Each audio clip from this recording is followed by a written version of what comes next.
Hi everyone, and welcome back to the channel. In this video, I will be covering Melbourne's newest train station, East Pakenham, which opened on the 3rd of June 2024, approximately 1 week ago as of this video. This is the first time an entirely new station, not counting rebuilds, has opened in Melbourne since the Mernda extension in 2018, which was 6 years ago now. So this new station is a pretty big deal. East Pakenham is located 2 kilometers east of Pakenham Station, the former terminus of the line. One strange thing you may notice about the location of the station is the fact that it's kind of in the middle of nowhere.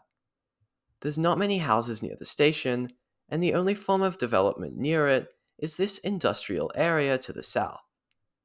It seems completely ridiculous to build a new station here of all places, especially when there are so many other more beneficial options for new extensions, such as Clyde or Healesville. The real reason this station was built was not to serve the residents of the area, but instead due to a strange dilemma that had been facing the Pakenham line. You see, the line shares track with regional V-Line services, trains that travel past Pakenham and out to the Gippsland area, serving the cities of Traralgon and Bairnsdale. The issue with this is that it causes a conflict between terminating Pakenham trains and V-Line trains that continue past the station, leading to delays and capacity restrictions. As well as this, there were 2 level crossings on this section of line that had to be removed in order to meet the government's goal of making the line level crossing free by the time the Metro Tunnel opens in 2025. So the government decided to fix both problems at once, by rebuilding Pakenham as an elevated station and building a whole new one at East Pakenham, giving electric trains a place to terminate that wouldn't conflict with V-Line. Luckily, this part of the line had already been electrified as part of the Pakenham East Depot project, which involved extending electrification 4 kilometers to reach the new depot on the outskirts of the city, meaning all that had to be done was building the station itself.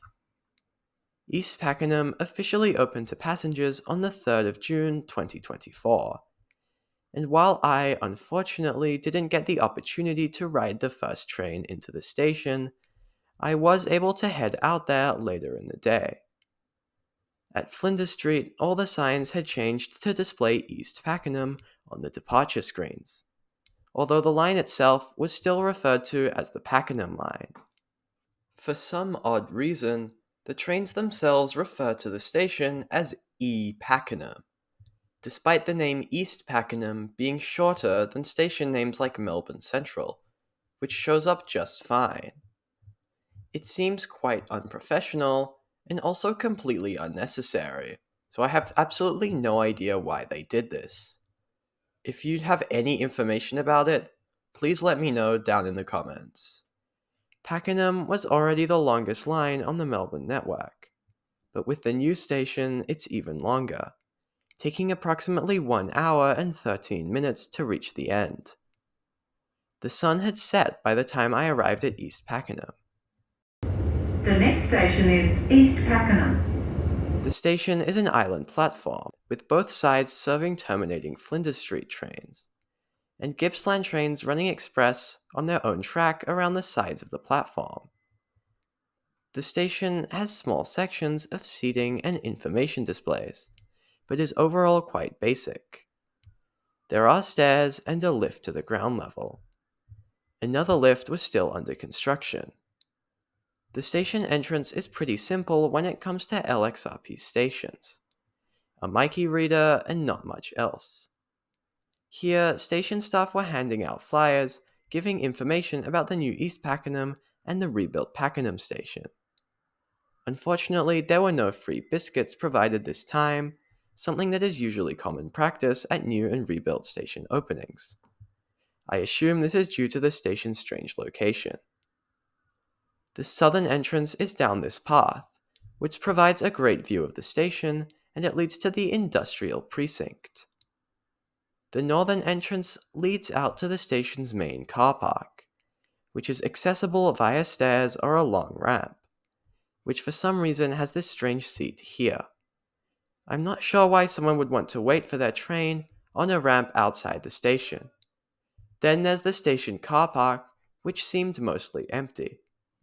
The car park connects to the nearby Ryan Road, which prior to the opening of East Pakenham was simply a dirt track that had to be paved when East Pakenham opened.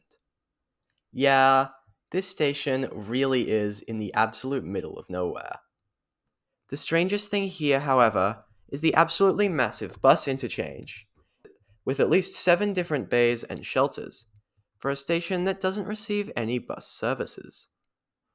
The station sign even has a bus label on it. Clearly, this is to indicate that buses will come to the area soon, although the official page on how to access the station doesn't actually list any plans for bus services to East Pakenham. On the day, the only people there were a handful of other train nerds, and it's very clear that this station will go very underused for quite a while, potentially having the lowest ridership on the electrified network, even lower than Wattle Glen, a single-track station that only sees trains every 40 minutes. Despite this, however, new developments are planned to be built in the area, which should go up in a few years. While it's great that we're building transit-oriented development here, what's not great is the hour and 15-minute long train ride that residents will be forced to endure in order to reach the city. So, what's next after East Pakenham? Well, we won't have to wait long to get a new station, with the Metro Tunnel's 5 new underground stations opening early next year. There's also been serious talk of extending the Cranbourne line to Clyde in the future.